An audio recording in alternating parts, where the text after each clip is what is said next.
ప్రతివాళ్ళు ఒక ఉపాసన ద్వారా, ఓ మంత్రం ద్వారా, ఓ ధ్యానం ద్వారా, విచారణ ద్వారా ఎన్నో ఉపదేశాలు అర్హతను బట్టి పెడతారు.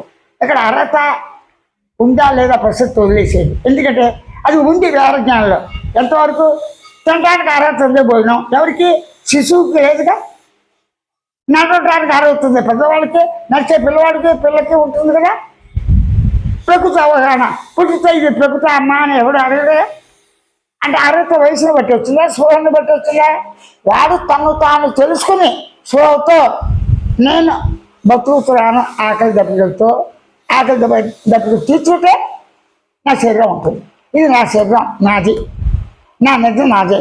కాసేపు నిద్రపోయి వస్తాను, కాసేపు కలగానే వస్తాను, కాసేపు మెరుగు ఆర్తపడుతూ వస్తాను. అన్నీ నేను నాకే బాగుంటుంది. తానే ఉన్నాడు కదా. ఆ తాను ఉండటానికి లక్షణం ఉందిగా. నువ్వు ఉన్నాను చెప్పడానికి నీ లక్షణాలు ప్రతిబంధకం ఎలా అవుతుంది? కంటికి రెప్ప ప్రతిబంధకమా? శరీరానికి నీళ్ళ ప్రతిబంధకమా?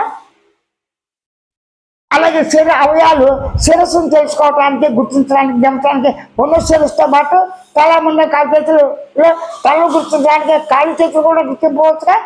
కాలు చేతుల్లో తలను గుర్తించవచ్చు, శవాన్ని గుర్తించవచ్చు. స్వసానుభూతి, నీ శరీర స్వసానుభూతి నీకుంది. ఇక్కడ ఏం చెప్తున్నాను? నీ శరీర స్పర్శానుభూతి. స్పర్శ అంటే స్పర్శ, వస్తు స్పర్శ. చూడండి, ఈ చెయ్యి స్పర్శ. అదే కట్టెని తీసుకుని, అంటే ఒక చెక్క పొలని తీసుకుని ఇంకో చెక్క పొల కాలిస్తే స్పర్శానుభూతి, చెక్క స్పర్శానుభూతి నీకుంటుందా, ఉండదా? ఉండదు. కానీ చెక్కను పట్టుకోవాలిగా.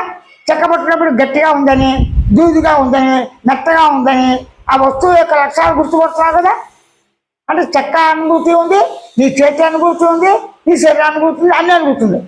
స్పర్శానుభూతి అందరికీ పూర్తిగా ఉన్నది.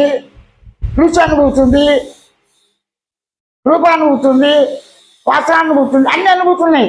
అంతరంగాలు బహిరంగలు చెప్పేటువంటి పంచతన్మాత్రతో, విషయాలతో, సూక్ష్మభూతాలతో ఉన్నది. స్థూలభూతాలతో ఉన్నది, సూక్ష్మభూతాలతో ఉంది. రెండు వేరు కాదు, ఒకటి కదా. అన్నీ తానే ఉన్నాడు. తానే తను తాను వెతుకుట ఆశాస్పదం. తను తాను గమనించడం కొత్తగా ఆశాస్పదం. తను తాను గుర్తించడం అనేక సాధనతో ఆశాస్పదం. పిల్లలు చేస్తారు కాబట్టి తెలిసి కానీ తెలియగానే, తెలిసింది తెలియంది అంతా తానే ఉన్నాడు. అలాగే ఊరుకుంటూ మౌనం సాధ్యం.